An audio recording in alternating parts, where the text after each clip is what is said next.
Isang magandang araw mga kalakad, at ito, pabalik na kami ng Maynila. Tapos na ang bakasyon.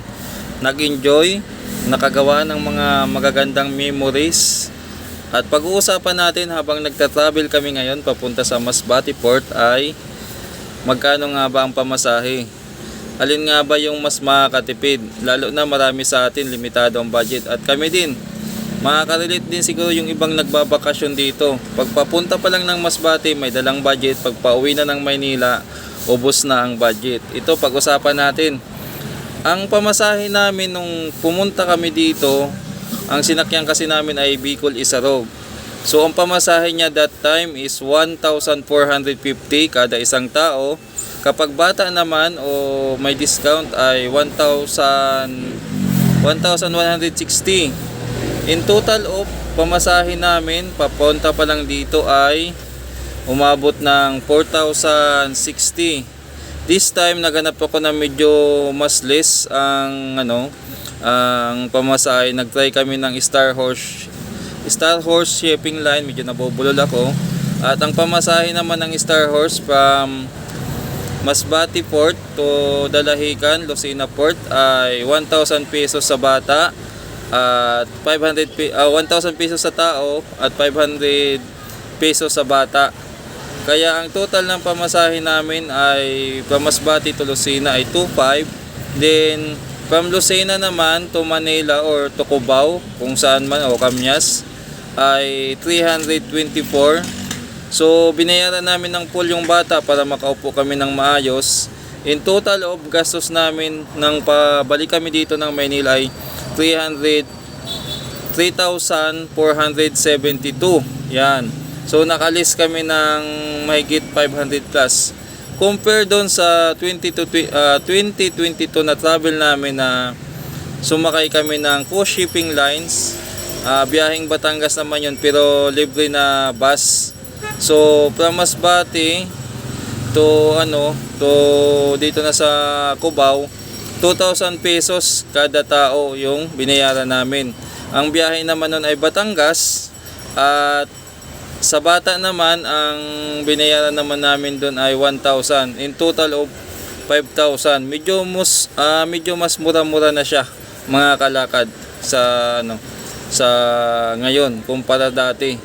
Yung naman, yung mga door to door naman, yung mga van naman na sinasakyan ay ganun pa rin yung price nila, 2,500 pa rin per head.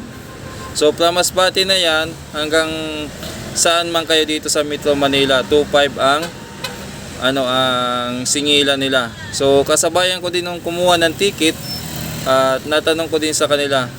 Kaya lang kapos ang budget, at okay naman tong yung biyaheng Star Horse Shipping Line, kasi maganda yung higaan, aircon, at pagising mo hindi ka ganang matagtag na sa biyahe. 3 to 4 hours ride na lang from Lucena to Cubao. Sa kasi kami bumaba sa Katipunan Avenue.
Dito kami ngayon sa bagong port ng Masbate.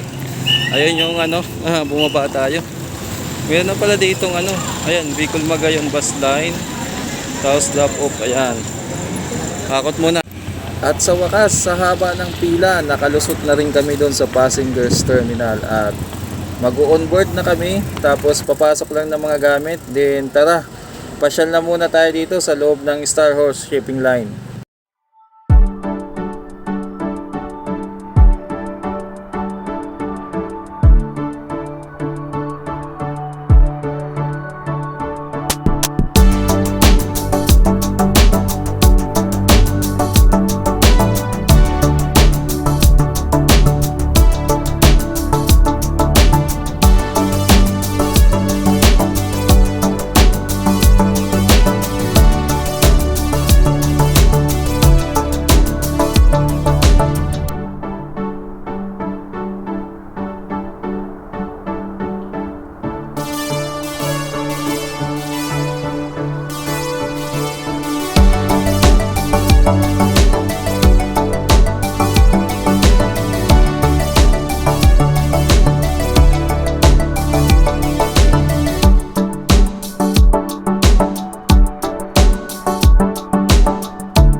Yan, take off Masbate. For now, paalam muna Masbate. Yan, anong oras na ba? Hindi open yung oras. Mga siguro to, tingnan natin yung oras. 5:02. Alas 5 ng alas 5 ng hapon. Take off na yan yung port ng Masbate. Yan.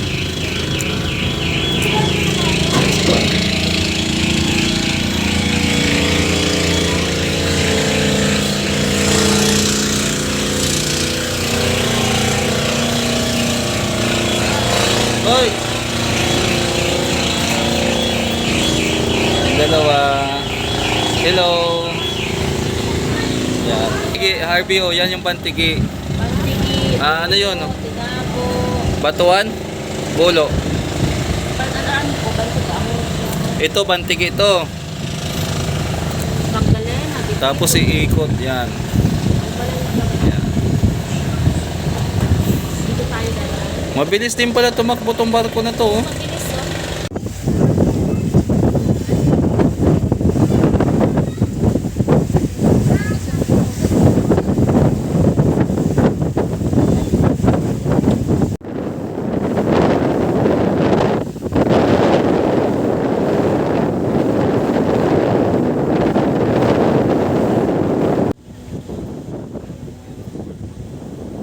At pagising nga namin mga 6:30 or 7 na ata to. Yan, nakita namin malapit na pala kaming dumaong dito sa Dalahican Port. Yan. So, halos ano din may 12 hours din yung biyahe from Masbate to Dalahican Port dito sa Lucena. Ayan, kaya sightseeing muna. Wala pang almusal, hindi pa kami nagkape niyan. At nag-prepare na kami ng mga bit-bit naming gamit kasi naiwan doon sa baba sa pinagkakargahan ng mga sasakyan. May dalawa kaming box ng doon, yung bagahe na ano. So maganda rin pala dito, malinaw yung tubig at hindi maalon, maganda rin yung panahon. So inantay na lang namin na mag-dock. So pakababa namin ito na sinalubong na kami ng porter kasi mahirap naman magano. Ayan si Manong long hair pa nakakulay blue. Kinontrata na kami. Ang bayad dyan pala sa ay 150 pesos. Binigyan ko ng 100 kasi sabi niya bahala ka na. Binigyan ko ng 100, nagreklamo. Pamasko na lang daw yung 50. Puro pala air condition bus yung nakaabang dito. Kaya wala na kaming choice kundi sumakay kaming air condition bus kahit medyo biyahilo. At nakasakay nga kami. Sa dulo na, muntik pa kami maiwan. Ayan. Buti may kunting window dyan at nakahinga naman kami. Ayan. Tapos nag-stop over muna itong bus dito, banda. Ayan, ang daming kumakain. Ang daming bus dito na at nag-almusal na muna kami kasi mahaba-haba pa yung biyahe. Ayan. Ayan, hataw na hataw si Mrs. kumain, yung anak ko na nanonood. Ayan. Enjoy na enjoy kasi gutom na rin kami niyan eh. At pagkatapos niyan, hindi ko na na-document. Ito na. Dumaan kami ng Riverbank para kumain sa Jollibee. Ano na kasi 12:30 ng bumaba kami ng bus ngayon tapos nang kumain. Kukuha ako ng tricycle dito. Tricycle dito sa Riverbank. Sa Riverbank tayo ngayon. Mamaya ay wrap up na natin tong video natin. Tawid. Ayun, tricycle. Ayan, may tricycle.